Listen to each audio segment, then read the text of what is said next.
Muy buenos días, queridos hermanos y hermanas. Una vez más hemos sido convocados para tener nuestro culto virtual y del cual pues solemos disfrutar mucho por la edificación que reporta también para nuestra vida. Aunque, como dije en cierta ocasión también, no es lo principal. Lo principal es que nos convocamos para tributar nuestra adoración, nuestra alabanza y nuestra gratitud al Señor, y como consecuencia pues somos edificados. En la pasada exposición hablamos sobre la compasión de Jesucristo, una compasión que a la luz de los evangelios la definíamos como una compasión reveladora, sensible, perdonadora y transformadora. Y es en relación con la última referencia que está relacionada a la exposición de hoy. Cuando hablamos de que la compasión de Cristo es transformadora, eso es algo real. No solamente lo hemos visto y experimentado en nuestras propias vidas, sino que lo hemos visto en otras muchas y hemos leído también mucho acerca de que la compasión de Jesucristo es transformadora. Decíamos que todos los que tienen un contacto personal con el Señor y se entregan, fueron transformados, han sido transformados y seguirán siendo transformados todos los que sigan la misma vía.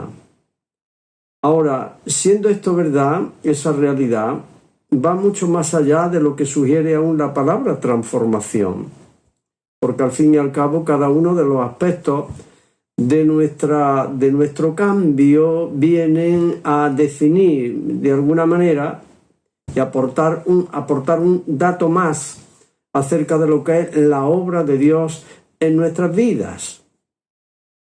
Y hay algunos términos como, por ejemplo, Jesús usó la palabra o el término nacer de nuevo, nacer de lo alto, que luego el apóstol Santiago también lo usa, y también lo usó el apóstol Pedro. Entonces esto habla precisamente de algo que va mucho más allá de un cambio. Es una obra de parte de Dios por la cual pues parece que todo es hecho nuevo, y efectivamente así es. La Biblia usa otro término u otros términos para hablar de esta transformación, y precisamente es de lo que vamos a hablar en esta mañana. Habla de que esa transformación que ocurre en el creyente lo llama una nueva creación, y es el apóstol Pablo precisamente el que hace referencia al hecho de que el creyente en Cristo Jesús ha sido hecho una nueva creación. Lógicamente, esta referencia nos hace pensar en la primera creación. Dicha creación se echó a perder a causa de la desobediencia de nuestros primeros padres, pero la revelación de Dios nos dice que Dios se ha propuesto restaurar aquella creación en Cristo Jesús por medio de una recreación.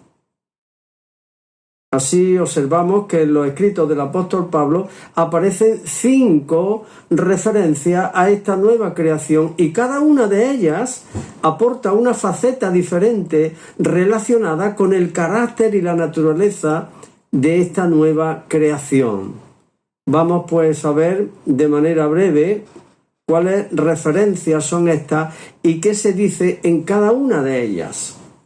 Por ejemplo, en 2 de Corintios, capítulo 4, versículo 6, dice el apóstol Pablo en una declaración hermosísima: porque Dios, que mandó que de las tinieblas resplandeciese la luz, es el que resplandeció en nuestros corazones para iluminación del conocimiento de la gloria de Dios en el rostro de Jesucristo. En esta cita el apóstol Pablo hace una referencia de forma indirecta a la primera creación en Génesis. Allí se nos dice que en el principio creó Dios los cielos y la tierra estaba desordenada y vacía, y las tinieblas estaban sobre la faz del abismo, y el Espíritu se movía sobre la faz del abismo. Y dijo Dios: sea la luz, y fue la luz. Y vio Dios que la luz era buena. Por tanto, nos describe una condición en la cual se encontraban las cosas de tinieblas, de desorden, de caos. Pero el Espíritu de Dios se movía sobre la faz del abismo. Por tanto, lo que el apóstol Pablo hace es resaltar el paralelismo que hay entre la primera creación en la cual Dios intervino de forma directa y lo primero que hace es crear la luz en un ambiente de tinieblas, de desorden y vacío. ¿Y cómo lo llevó a cabo? Por medio de su palabra. Y dijo Dios, sea la luz, y fue la luz. Y vio Dios que la luz era buena. En todo lugar, en las Sagradas Escrituras se nos dice en el Antiguo y el Nuevo Testamento que Dios creó los cielos y la tierra por el poder de su palabra.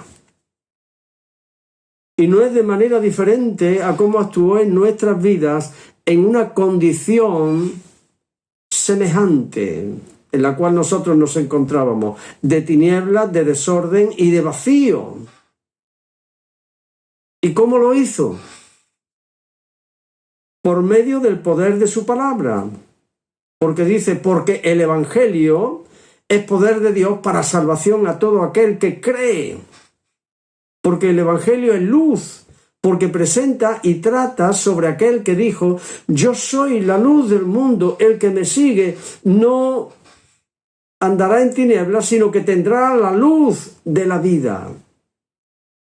Y si quieres constatarlo, mira hacia atrás a tu propia vida, lo que eras antes y lo que Cristo ha hecho en ti. Desde entonces ves las cosas de otra manera, te ves a ti mismo de otra manera, ves a los demás de otra manera y concibes la vida de otra manera, con la luz que antes no tenías. Por tanto, la nueva creación, según esta referencia, está relacionada con la luz divina, expresada en Jesucristo. No en vano, no solamente Él dijo, yo soy la luz del mundo, pero la luz siempre se relaciona con la verdad, no es una luz que ilumina, que también en la esfera donde Dios vive, todo es luz, porque dice, Dios es luz y no hay ninguna tiniebla en Él. Y esa luz se relaciona con la verdad. El ser humano necesita no una verdad, sino la verdad de Dios. Y esa verdad se personificó, se encarnó en la persona de su Hijo Jesucristo.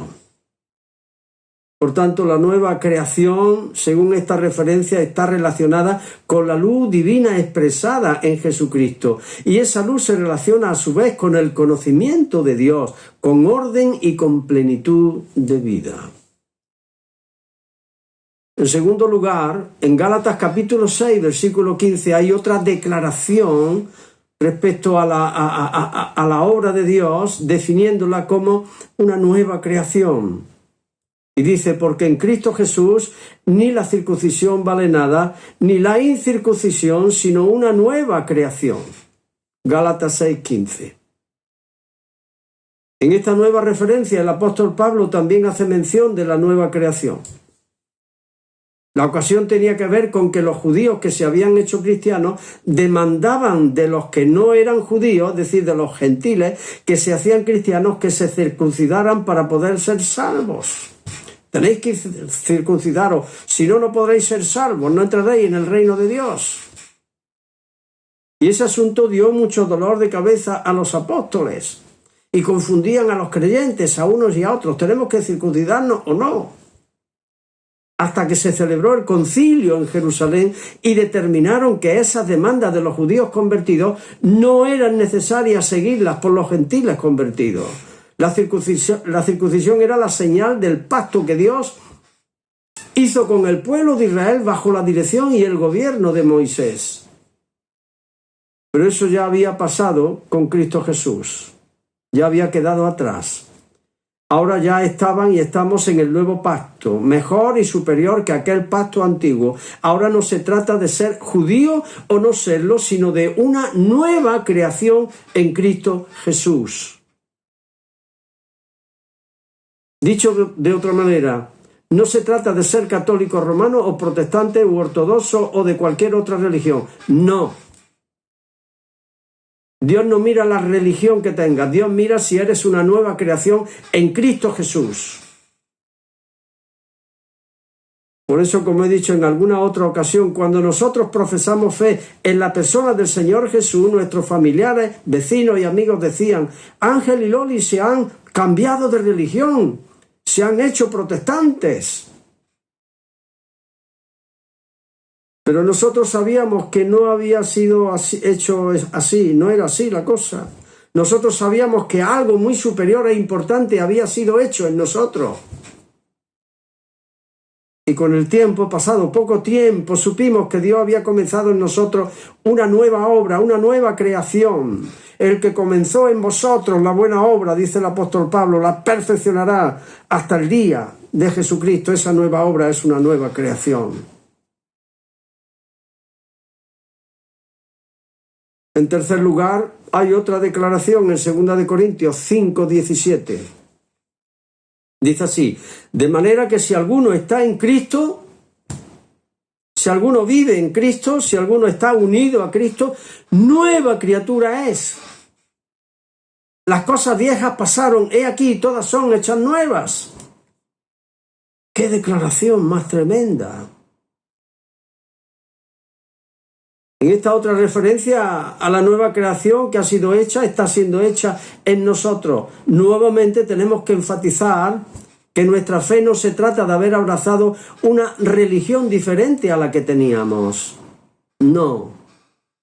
De otra manera nos hubiera quedado bien quedarnos donde estábamos. No.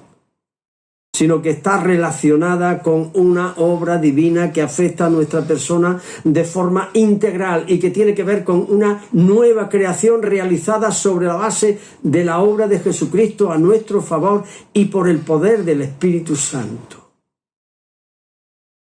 En esta declaración se enfatiza: si alguno está en Cristo, en la fe de Cristo, unida a Cristo, nueva creación es. No hay más. Dios ha tomado en sus manos nuestras vidas y las está recreando para que sean conformes a la imagen de Jesús. Esto está confirmado por las mismas palabras del apóstol Pablo cuando dijo: el que comenzó en vosotros la buena obra, porque la obra que Dios comenzó en nosotros es buena, como la primera creación cuando fue creada, dice, vio Dios todo lo que había hecho y he aquí era bueno en gran manera. Esta nueva recreación también es buena, porque procede de Dios y Dios es bueno.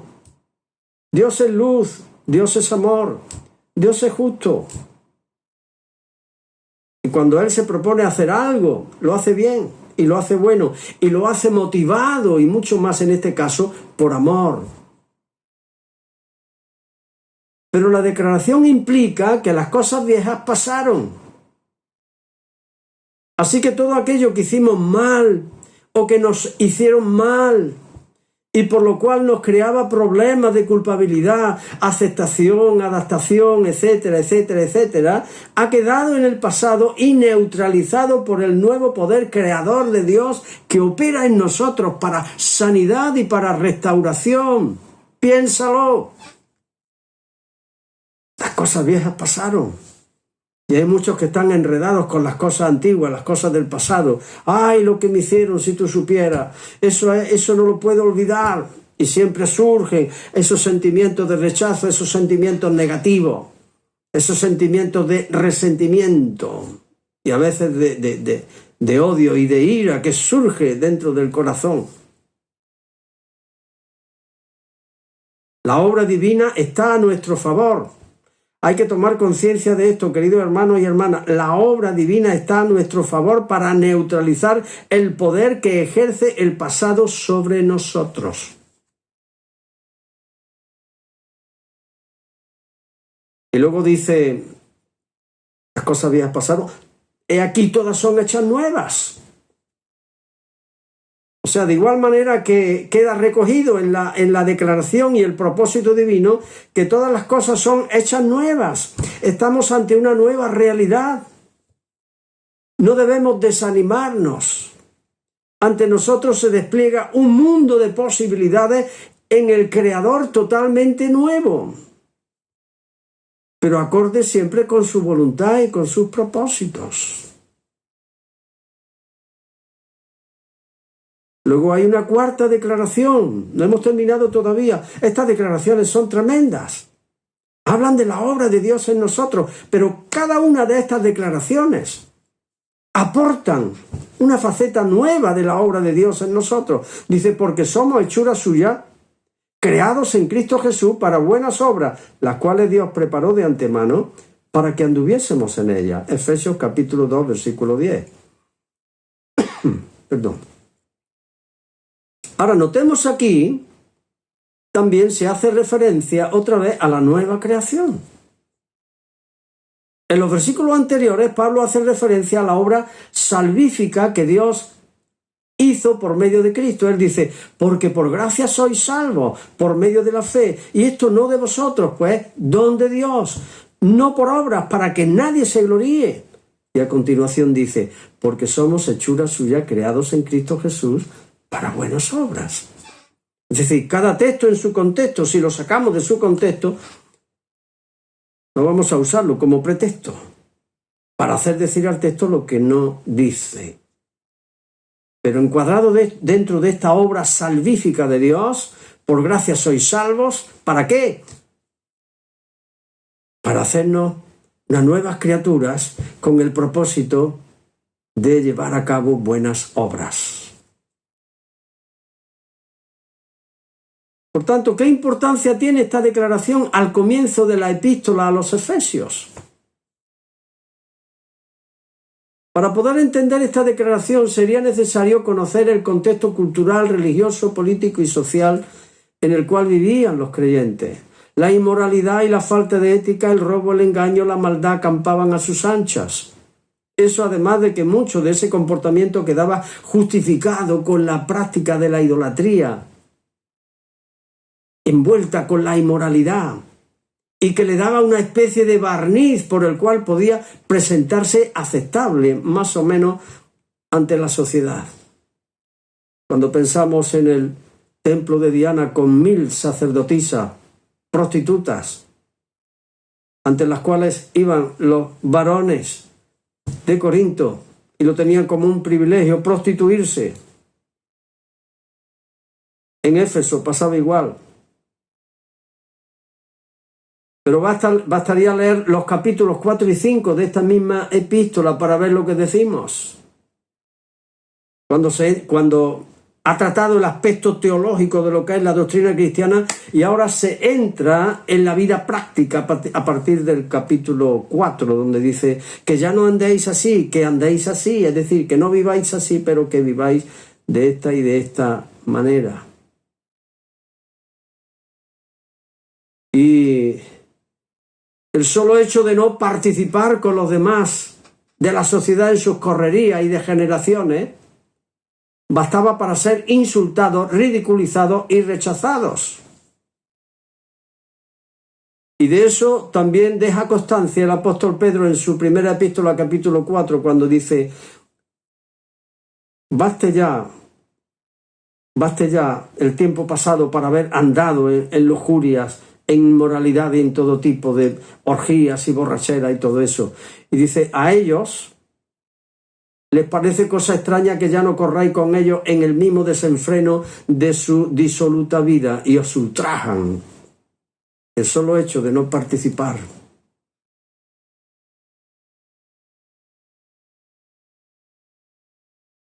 Recuerdo, he contado alguna vez que estaba en el gimnasio y estaba allí haciendo mi ejercicio y ahí al lado estaba, a 3 metros, estaba el entrenador, un hombre casado de unos 42, 43 años, y estaba hablando con un que estaba haciendo gimnasia allí, uno de los deportistas, al igual que yo, más o menos, ¿no? Y estaban hablando del fin de semana tan bueno que habían pasado con mujeres por ahí. Yo le tenía por un hombre más o menos correcto. Y después de hablar mucho, me miró y me dice, ¿tú qué dices, Ángel? Y yo le dije, pues estoy oyendo y yo lo que estoy pensando ahora mismo, le dije el nombre, ¿Qué pensaría tu mujer? ¿O qué pensarías tú? ¿Qué pensarías tú si tu mujer hiciera lo mismo que tú le haces a su espalda? ¿Te gustaría? Sí, hombre, claro que no, claro que no. ¿Cómo me va a gustar a mí eso? Es que los hombres somos más machistas, digo, tú lo has dicho, somos más machistas. Eso no quiere decir que las mujeres sean mejores. No estamos hablando ahora de eso, ¿no? Es decir, que nuestro comportamiento muchas veces es como el comportamiento de un animal en relación con la esposa a la cual prometimos fidelidad y prometimos ser fieles hasta que la muerte nos separe. Estoy seguro que él sintió algo de vergüenza, pero me gustaría haber hecho una fotografía al otro que estaba en una máquina haciendo ejercicio, las miradas de criminal, las miradas que si pudiera haberme fulminado allí mismo, me fulmina. A estos les parece cosa extraña que no corráis con ellos. ¿Qué digo no corráis? Que habléis un lenguaje diferente, un lenguaje santo, un lenguaje conforme a la verdad.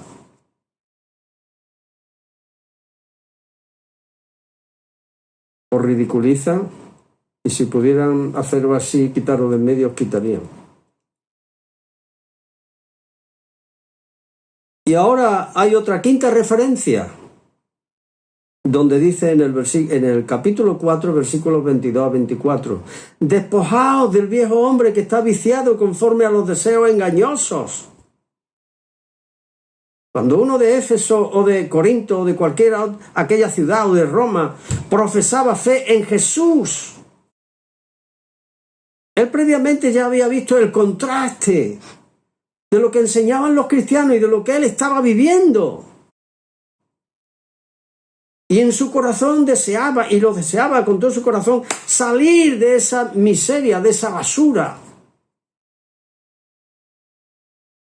Así que él sabía, el que venía a Jesús sabía que tenía que despojarse de ese viejo hombre, de esa naturaleza adámica, caída, corrompida, que está viciada conforme a los deseos engañosos. Esto me conviene, esto no nos conviene, para nada. Eso es mortífero, eso es un veneno. La traición, el engaño, la mentira, la corrupción a todos los niveles. ¿Cómo va a convenir? Dice, y vestíos del nuevo hombre, despojados del viejo hombre como si fuera de una vestidura pestilente, y vestíos del nuevo hombre, creado nuevamente, creado en la justicia y santidad de la verdad. Porque previamente había dicho el apóstol Pablo, mas vosotros no habéis aprendido así a Cristo. No habéis aprendido así a Cristo. Desvestíos del viejo hombre, vestíos del nuevo, creado en la justicia y santidad de la verdad. Lo que es justo, ¿cómo le vas a hacer eso a tu mujer? Si la justicia inclina, es la virtud que inclina a dar a cada uno lo suyo. Y lo suyo es que sea fiel. Y viceversa. ¿Cómo le vas a quitar a aquel lo que le corresponde? ¿Cómo vas a mentir al otro? Por eso notamos que en esta nueva referencia a la nueva creación hace alusión al carácter ético del nuevo ser recreado en Cristo Jesús. Y luego el apóstol pasa a explicar qué es ser creado en Cristo Jesús para buenas obras. O sea que ser creado en Cristo Jesús para buenas obras no es solo para ayudar al prójimo necesitado, que también formaría parte de las buenas obras a las cuales Pablo hizo mención antes. La nueva criatura en Cristo Jesús está revestida de un fuerte carácter moral y ético. Y es por eso que el apóstol Pablo pondría en contraste la vida antigua con la nueva vida en Cristo y exhortaría a los creyentes. Y ahora a continuación, en los siguientes versículos, el apóstol va acumulando términos que hacen referencia a la conducta, al comportamiento del creyente y a su carácter. Y esto era tan actual entonces como es actual hoy día. Y dice, no mintáis los unos a los otros. Hablad verdad cada uno con su prójimo, porque somos miembros los unos de los otros. Uno no debe mentir al otro, a nadie, porque está pisoteando su dignidad. No solamente necesitamos conocer la verdad, tenemos derecho a la verdad. Los políticos nos mienten todos los días, y desde luego unos mucho más que otros. Yo nunca jamás votaré a un político mentiroso que miente, que cree que está diciendo, que él se cree que somos tontos, que está diciendo la verdad y está mintiéndonos prácticamente casi todos los días. Jamás tendrá mi voto. Aparte de la ideología, el comportamiento ético de un político me importa mucho. Como decía el político Anguita, aunque no sea de vuestra ideología, si es mentiroso, si es corrupto, no le votáis. No le votéis. Votad al que es honesto. Pero dice también, el que robaba ya no robe más, sino haga con sus manos lo que es bueno, para que tenga que compartir con el que padece necesidad. Fíjate que no solamente trabajar para mantenerte tú, mantener a la familia, contribuir a la sociedad, para poder contribuir también al que padece necesidad. Por eso Jesús hablaba y enseñaba a sus discípulos a atender a los pobres. Y en el libro de los Hechos, atender la viuda y los huérfanos. Y en la epístola exactamente igual, atender a los pobres. Mantener, dice, que no se ponga, si os airáis o enfadéis, no pequéis. No se ponga el sol sobre vuestro enojo. Arreglar las cosas antes de que el sol se ponga. Porque si acumulas ira sobre ira y al final se convierte ahí en un obstáculo en la comunión con Dios y la comunión los unos con los otros. Mantener vuestra conversación de tal manera que sirva para la edificación de los oyentes, a fin de que sean edificados. Una conversación, una palabra sabia, útil, una palabra bondadosa, una palabra amable, una palabra misericordiosa, compasiva, una palabra de ayuda. Quítense de vosotros toda ira, enojo, gritería, maledicencia. He entrado algunas veces a casas donde, ¡qué infiernos! Se hablan a gritos y se maldicen. Maldicen quiere decir que hablan mal unos de otros. Qué diferente cuando entras en un hogar donde la paz de Dios se manifiesta, se siente, se percibe, se experimenta, porque los que viven en ese hogar han conocido la paz de Dios que sobrepasa todo entendimiento. Los padres son personas que están en paz con Dios y están en paz el uno con el otro. Y los hijos son niños que dentro de que son niños y juegan y hay que tener paciencia y todo eso, sí, pero están educados y tienen paz. Y disfrutan de esa paz. Que no se den entre vosotros conversaciones inmorales, chistes verdes, ni palabras deshonestas. Todo viene a continuación de esos versículos que acabo de mencionar. A partir del capítulo 5 ya. No participéis de la obra de las tinieblas, antes bien reprenderla, porque vergonzoso es aún hablar de lo que ellos hacen en secreto. He contado alguna vez en nuestra iglesia que tuve un trabajador que había tenido en otro tiempo, pero que volvió conmigo otra vez a mediados de los 90 más o menos, y me decía que había encontrado un grupo de amigos por los cuales se juntaban y un fin de semana se fueron, vamos a salir. Y cuando estaban en el hotel empezaron a visitarse unos a otros por la noche. Uno iba a la habitación de tal y el otro iba a la habitación de tal, y cuando vinieron a su habitación, ¿qué hace? Se cambiaban las parejas. Dice Ángel, cogimos el coche mi mujer y yo y nos vinimos para casa.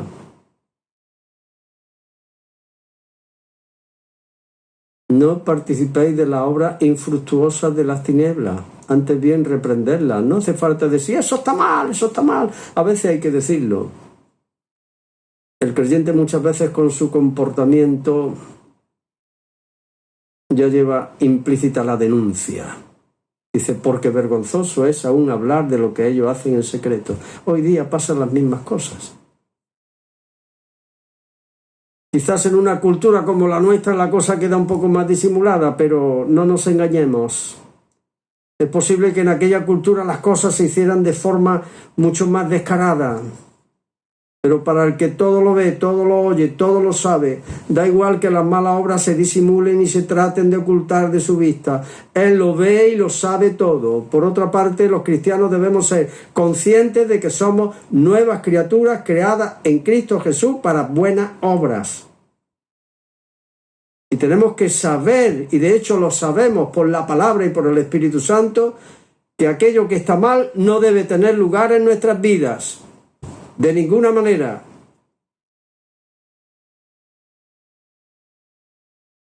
Así que cuando enfocamos la vida del cristiano a la luz de lo que el Nuevo Testamento, de lo que dice el Nuevo Testamento, sacamos la conclusión de que hacerse cristiano o ser cristiano nada tiene que ver con cambiarse de religión, ostentar esta o la otra religión. No, y 1000 veces no. Tiene que ver con que Dios hace una nueva obra en la persona que es conocida como una nueva creación. El Señor Jesús le llama nuevo nacimiento o nacer de nuevo. Son términos que vienen a expresar la radicalidad de la obra de Jesús y lo diferente que es una cosa de la otra. Lo que éramos y lo que venimos a ser después. Y ese nacer de nuevo no solamente lo usa Jesús, lo usa también Santiago en su epístola y lo usa también el apóstol Pedro en su primera epístola. Conclusión, porque esto es para verlo luego más despacio, cada uno en su casa, cogiendo el texto, leyéndolo, pidiendo en oración al Señor que por su Espíritu Santo nos ilumine y nos enseñe y nos vuelva a enseñar y continuamente seamos enseñados y que nosotros tengamos la disposición y la capacidad para aprender lo que Dios quiere enseñarnos. Por tanto, y concluyendo, en la primera cita veíamos que mientras en la primera creación Dios mandó que de las tinieblas resplandeciese la luz, en la segunda creación, Dios mandó que por medio del poder de la palabra del Evangelio resplandeciese la luz del conocimiento de la gloria de Dios en el rostro de Jesucristo, que para eso fue que se encarnó, se personificó. El amor de Dios se personificó, la verdad de Dios, la palabra de Dios se personificó para que nosotros pudiéramos ver y conocer al Padre. Así que esta referencia a la creación está relacionada con el conocimiento de Dios, con el conocimiento divino, En la segunda se subraya el valor de la nueva creación como punto de partida en la fe de Jesucristo. No es cuestión, dice Pablo, de un cambio de una religión a otra, ni de ser de esta u otra religión, sino de una nueva creación. Luego, en la tercera referencia se enfatizaba lo que supone ser una nueva creación en relación con el pasado, con el presente y con el futuro. De ahí que si alguno está en Cristo, nueva criatura es. Las cosas viejas pasaron, he aquí, todas son hechas nuevas. Es una nueva realidad. Después, en la cuarta declaración, hacíamos referencia al propósito divino, al recrearnos de nuevo para buenas obras. En un contexto de tinieblas espirituales, inmoralidad y falta de ética, el cristiano debe ser conocido por sus buenas obras, aunque esto le reporte oposición.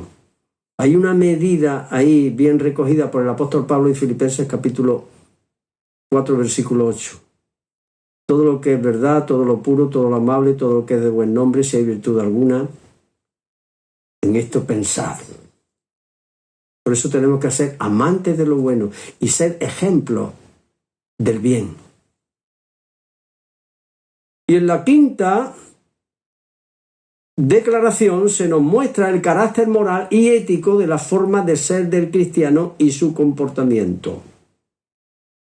Por tanto, el cristiano ha de brillar como luz que alumbra y como sal que sale y neutralice la corrupción. Y esto aunque suponga oposición por parte de aquellos que por tal comportamiento se sientan denunciados por sus malas obras.